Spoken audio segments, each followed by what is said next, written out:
Peace, everyone. If you're new to my channel, welcome. I'm Nubian.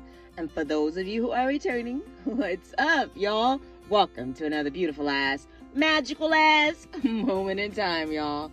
I wanted to chime in and tell y'all about this dream that I had, right? It was pretty deep because we all know about time traveling. Well, some of us do anyways.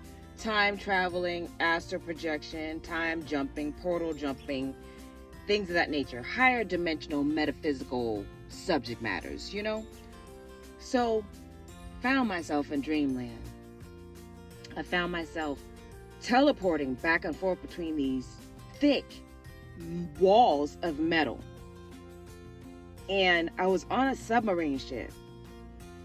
I didn't know I was on a submarine ship, but I did realize and recognize that at first I kept getting stuck. I kept getting stuck between these metal walls. I was trying to teleport out of this place, but I couldn't. I got stuck.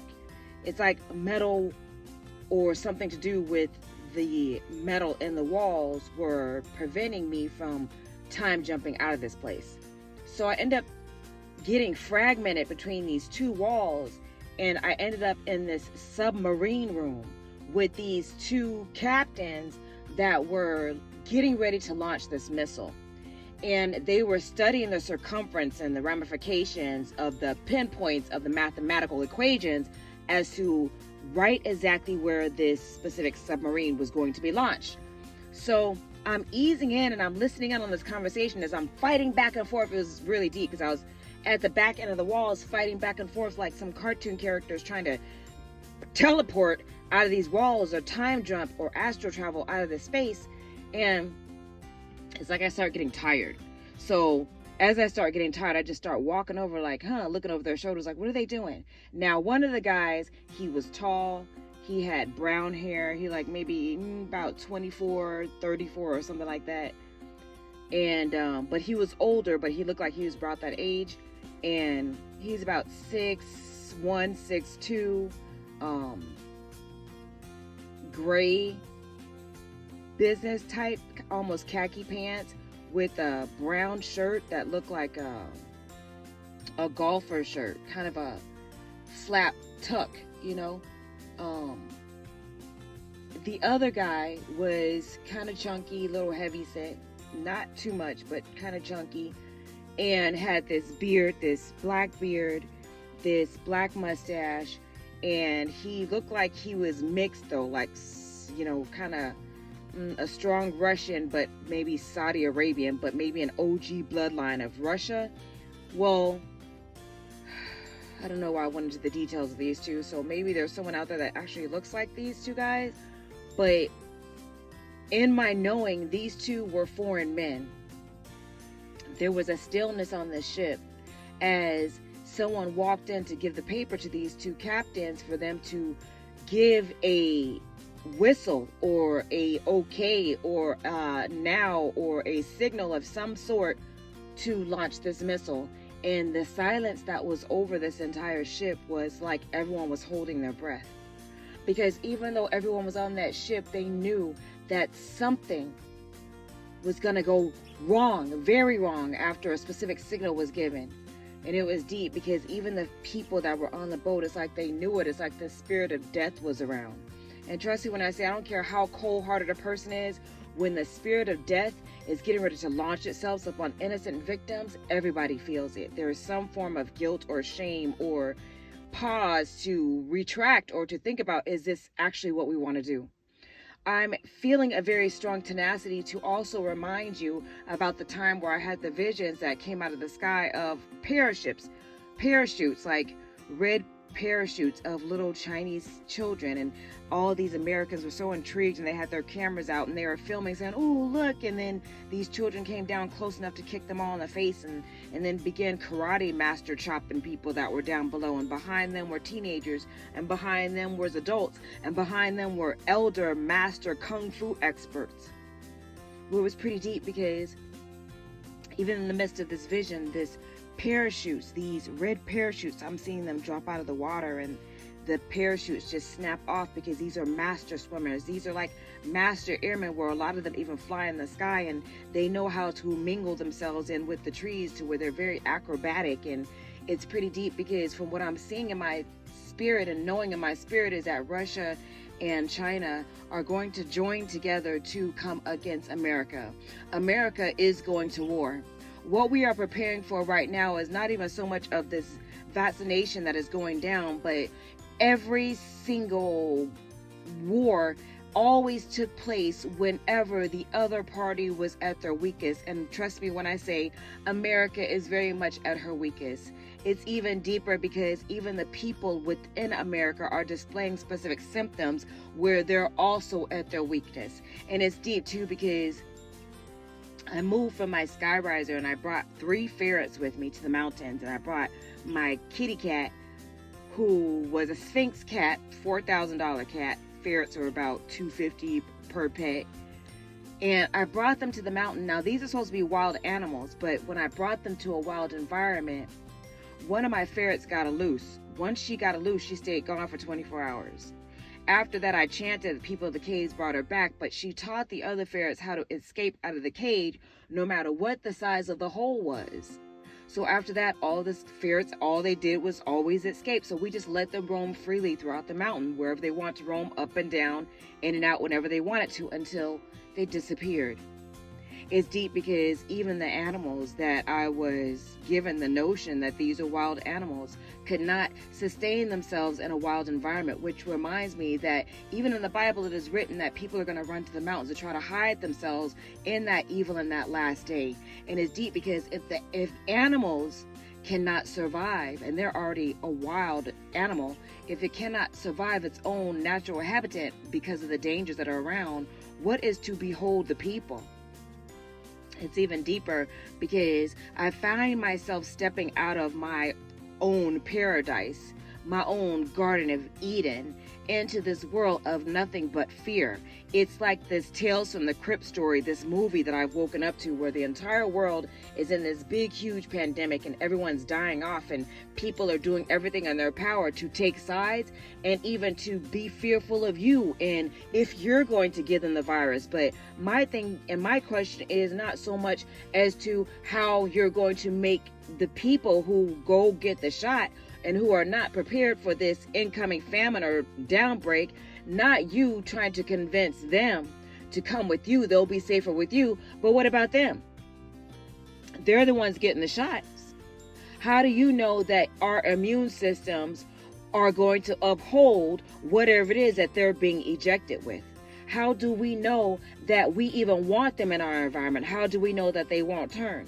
How do we know that they're going to be of an asset to us? Are they an expert in some type of skill, trade, or form that is going to help you sustain yourself through this incoming shift that is upon us even now as I speak? It's even deep, because fear has fallen upon man so much that even the children of Israel forgot that we're the same children of the same God of Abraham, Isaac, and Jacob. We're the same children whose God delivered us from the Pharaoh, whose God brought us out of the lands of Egypt. God brought me to my promised land that he promised my forefathers to give me. And as I was driving home yesterday, there was a rainbow that I was following straight from the road. And I was just amazed by the utter beauty of it. I stopped a couple times. But lo and behold, did I know that when I turned down my road, that the very end of the rainbow would end on my property. And it reminded me of the promises of God. And it reminds me to remind you that in this hour that we must stand on the promises of God. God said 1,000 will fall by our side and 10,000 at our right hand, but none will come near our dwelling. But it's like even those who tote the Bible and claim that they love God so much and that God will be down for them through this and that, and that they say their prayers and that they have a relationship with God, they fear the hour of death the most.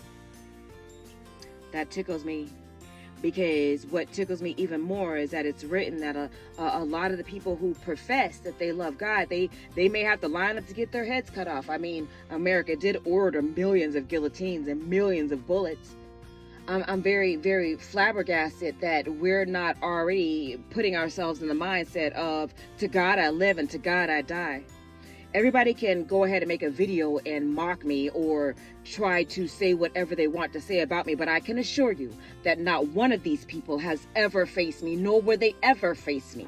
And it's even that much more telling in this very moment in time is to know that in this hour that only the strong will survive. And right about now, we're all able to see exactly whose army we're backed by.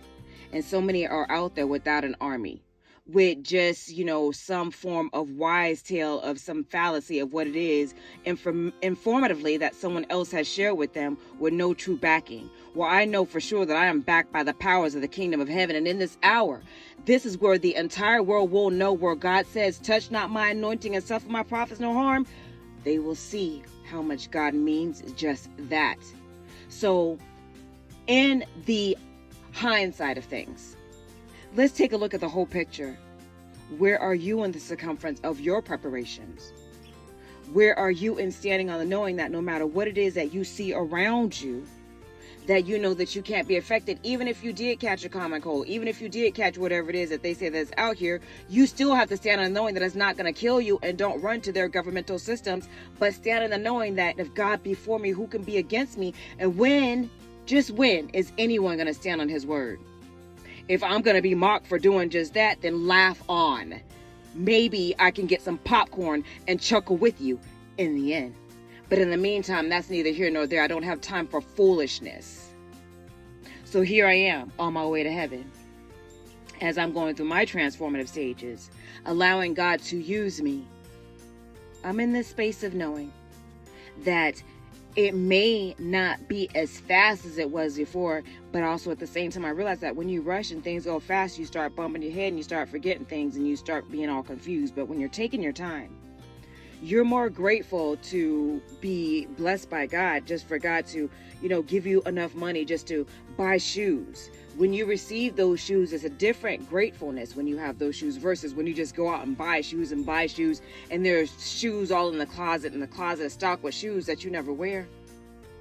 It's a good feeling knowing that I pray to God and that God answers me and God walks with me and God talks with me, and to God I live and to God I die.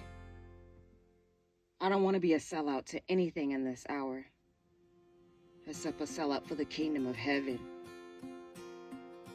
Because at this point, I consider that my profession. And if they cut my head off for it, hold my breath, and so be it. But my Father will surely capture me into his arms on the other side. And I walk in this knowing I will not compromise my faith and who it is that I know that reigns, and who I know that holds the keys to the bottomless pit, and who I know that sits on the throne for anybody.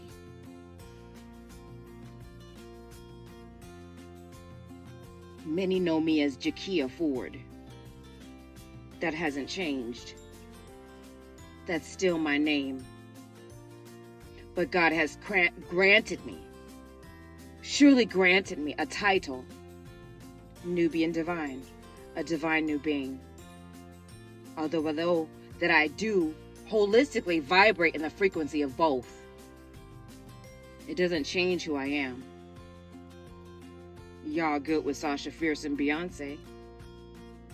Then be good with who it is that has sent me and the anointing that I walk in unapologetically. May the force be with each and every one of you, because I know the force is with me. Nubian Divine.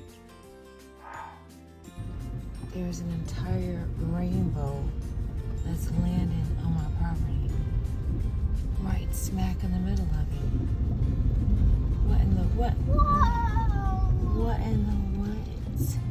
What in the That's so amazing, God. Wow. Deep. Okay. Deeper than the land. So let's go see it. The pot of gold. At the end of the rainbow. That's on our property. Over the rainbow. Way up